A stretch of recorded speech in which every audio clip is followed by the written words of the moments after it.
We live in an age at the moment where, I believe, studying history, we are faced with the strongest test in sexuality, sexual temptations. Because everything's available, it's accessible, affordable. And my brothers and sisters, unfortunately, we do need to talk about it because there are harms that have been a lot of young people are facing, and even older people, even married people. On social media, we hear new people coming up, influencers and people making posts, men and women, now that they're trying to twist even the meanings of certain verses in the Quran and hadiths of the Prophet ﷺ, merely giving their opinions, just opinions from their own experiences, and people commenting to say, yes, I'm with you. But wallahi, when you look at it carefully, you'll find that it all boils down to whims and desires. So long as it agrees with my whims and desires. If you talk about a topic that people don't like to hear because it's going to make them face the reality and the guilt within themselves, they'll talk against you. And when you talk about something that they like and enjoy about religion, then they will say you're the best. Wallahi, the other day, someone put up a YouTube clip of mine from 2.5 years ago. It's not even my page. Where at the time there was a trend about cats, having them in their home. And that people thought they were holy and they bring in angels and they get rid of demons and I don't know what, this belief system. Now I've had 9 cats at one stage, 9. I love cats. But this person put the YouTube clip of mine, cats, and said cats are unholy. Even though I didn't say that. And when you say unholy to people, they think that they're bad. Cats are not bad, they're beautiful. But there's no holiness to them, meaning as in no divinity. There's no belief of divinity. Where, and they give you stories that the Prophet ﷺ had this cat and he put a blanket around it. All of these are made up stories. There's no basis, it's unauthentic.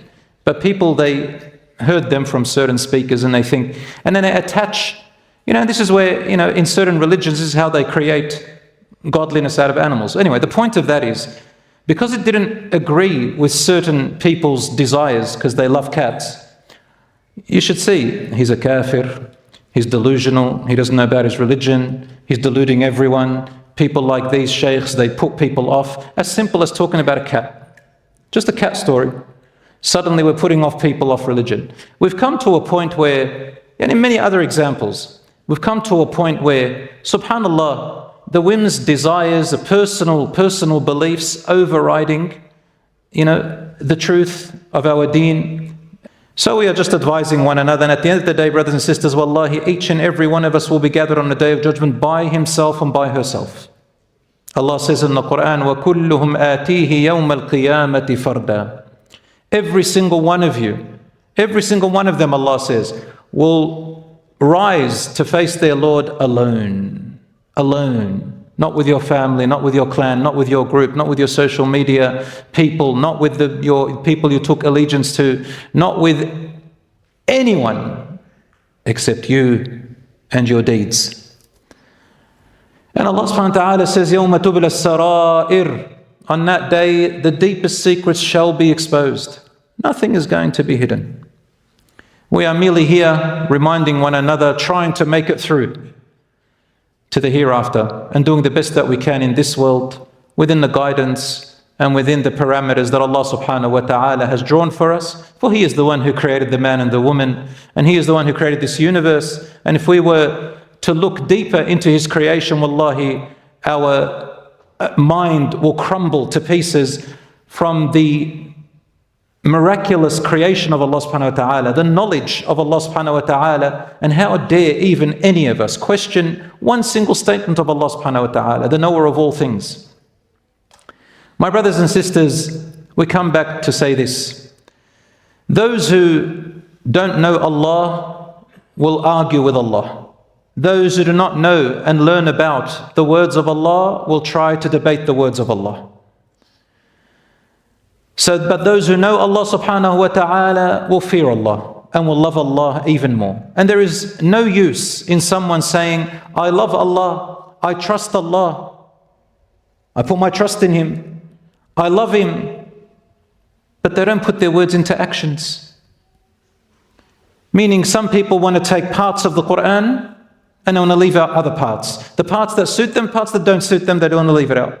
And this is the same as what the people before the Quran came down, the children of Israel. Allah said to them, أَتُؤْمِنُونَ بِبَعْضِ الْكِتَابِ وَتَكْفُرُونَ بِبَعْضِ. Do you believe in only parts of the scripture and the other parts you don't want to believe in? Because it doesn't suit the desires?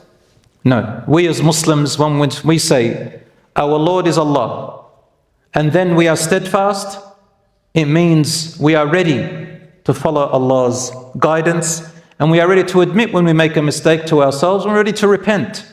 My brothers and sisters, I begin with this hadith of the Prophet ﷺ, which is in Sahih Muslim and Bukhari.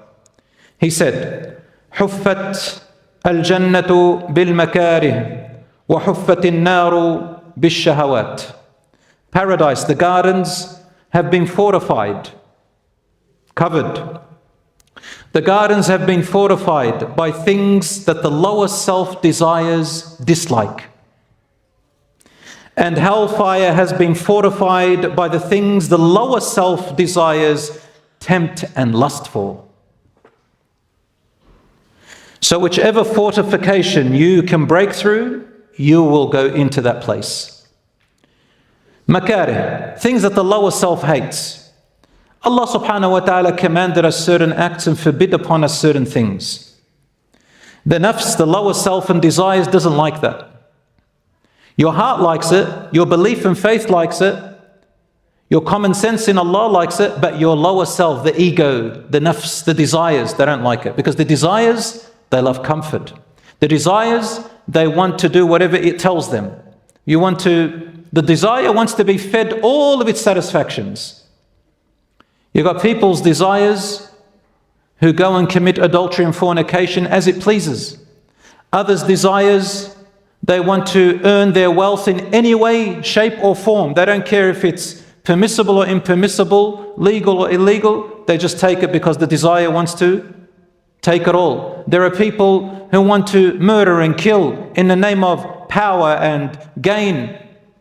They don't care so long as it fulfills their desires. Everybody who follows their desires, just fulfill it as much as you can until to the brim. If you do that, well then that's how you get into what's behind the fortification of the fire. Hellfire has been surrounded by the things that the lust and desires love. So whoever wants it can enter. And whoever can withhold their ego and lower self from what Allah has forbidden and use it in the way that He has made permissible, then you will enter the fortification, or through the fortification that covers the gardens. And that's how you enter Jannah.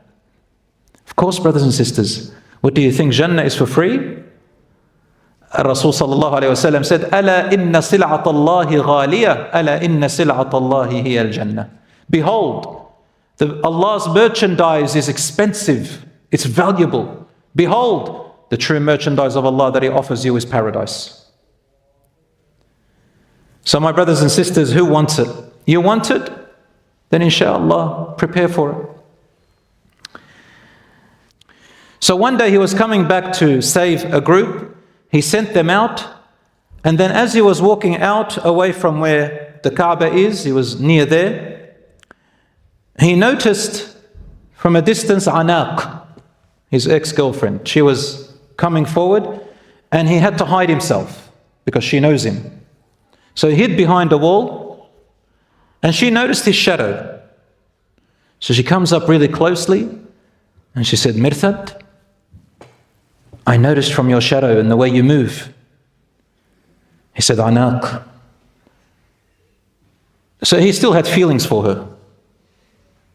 Oh, what a romantic story that is, huh? Running away, religion and Deen and culture clashes with his love for his love life, and she is a night lady and all that stuff. Oh, what an amazing story, isn't it? Hollywood story. So he said, Anaq. And then she said to him, how about we spend the night together, ya Mirthad? Stay overnight. I'll keep what you're doing secret, that you're stealing the people. That's what she called it. He said, Ya Anaq, Allah has forbidden fornication. She said, if you don't stay with me the night, I will scream to say that you are here and you're trying to take the prisoners away. He said, I choose Allah, and then he ran away. So she screamed, come here, this man is taking your prisoners. They raced after him. He went into the deserts. He hid inside of a little cave in the ground. They came looking for him, and then one of them decided to go to the toilet right there and then. He goes and stands over Mirthad, can't see him, and begins to urinate. Mirthad said, Wallahi, I was so scared and I stayed so quiet that to the point where his urine fell on my head. His urine sprinkled on my head and I didn't say anything. And then they went away. I got up and ran to Medina. When I approached the Prophet ﷺ, I said, Ya Rasulullah, this is what happened. He congratulated him and then he said, Ya Rasulullah, should I marry Anaq? Still thinking about it. It's a love story. Allah subhanahu wa ta'ala is merciful and forgiving. If anybody has fallen prey and enslaved to their desires and temptations, Allah subhanahu wa ta'ala says, Tubu ilallah. Come back to Allah. Repent to Allah. He is the one who will never judge you about your past when you've come back to Him. Fix what you have done wrong and move forward, insha'Allah. Yes, there may be damage done, but talk to somebody who can help you, insha'Allah, and move forward. Youngsters come to me all the time and we work together on it. But as the doctors say, prevention is better than cure. So let us try our best not to fall where we need to compromise and tell people, repent to Allah, my brothers and sisters, no matter what has happened, and never feel that you are doomed. Everything can be forgiven and everything can be fixed and renewed, insha'Allah. May Allah subhanahu wa ta'ala forgive us, grant us protection in our dignity, our honor, and in our deen. And may Allah subhanahu wa ta'ala make Jannah our end abode. هذا وصلى الله على نبينا محمد والحمد لله رب العالمين.